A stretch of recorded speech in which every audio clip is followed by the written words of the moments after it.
ইদানিং মানহারা বাবার সময়ই মিলছে না, তার সাথে যে একটু বাইরে ঘুরতে যাব ওটার সময় সুযোগ হয়ে উঠছে না।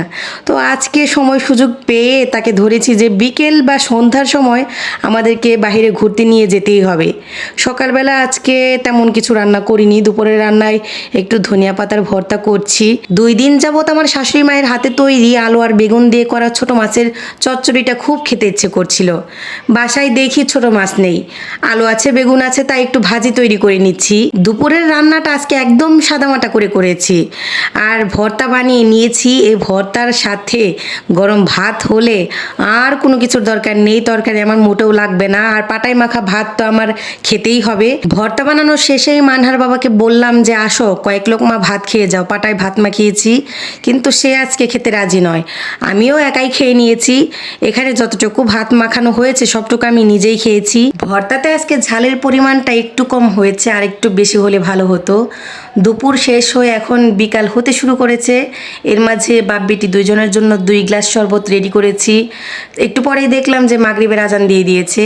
মাগরিবের আজান দেওয়া শেষ হয়েছে, সবাই মিলে নামাজ আদায় করে নিয়েছি। মানহা পাখির বাবা দুজনে আজকে অনেকক্ষণ আলাপ আলোচনা করেছে, অনেক বিষয় নিয়ে তারা অনেক কথা বলল, আমিও বসে বসে শুনলাম। সুযোগ কখনো আমরা হাতছাড়া করি না। এরপর সবাই মিলে রেডি হয়ে পড়েছি, বাইরে যাব। ওই যে আগেই বললাম যে সময় সুযোগ খুব কম মেলে, কিন্তু সুযোগ পেলে আমরা সন্ধ্যার পরে বেরিয়ে পড়ি। আজকে মূলত আমার পছন্দের কিছু জিনিস কিনতে যাচ্ছি। সবসময় কিন্তু আমার পছন্দের জিনিসই কিনি, তবে ওদের পছন্দটাও মাঝে মধ্যে গুরুত্ব দেই। তো আজকে নিজের পছন্দ অনুযায়ী কিছু কেনাকাটা করব বলেই বেরিয়েছি। এমনিতে ছুটির দিনগুলোতে রাস্তায় না বের হওয়াটাই উত্তম, কারণ এই দিনগুলোতে রাস্তায় প্রচুর লোকজন থাকে আর শপিং মলগুলোতে হাঁটাই যায় না, প্রচুর ভিড় থাকে। কিন্তু আমাদের তো আর কিছু করার নেই, ছুটির দিন ছাড়া মানহার বাবাকে তো পাওয়া যাবে না। তাই আজকে বেরিয়ে পড়েছি, শত ভিড় থাকা সত্ত্বেও বেরিয়েছি। এর মাঝে যা যা কেনার কিনে নিব। আমার মেয়েটার একটা বদ অভ্যাস আছে, ওকে বাইরে বের করলেই প্রথমে ও কোনো না কোনো কিছু খেতে চাইবে। শুরুতেই ওর হাতে কিছু না দিলে ও সারাক্ষণ ঘ্যান ঘ্যান শুরু করে দেবে। ওর যন্ত্রণায় কোনো কিছু কিনেও শান্তি পাই না।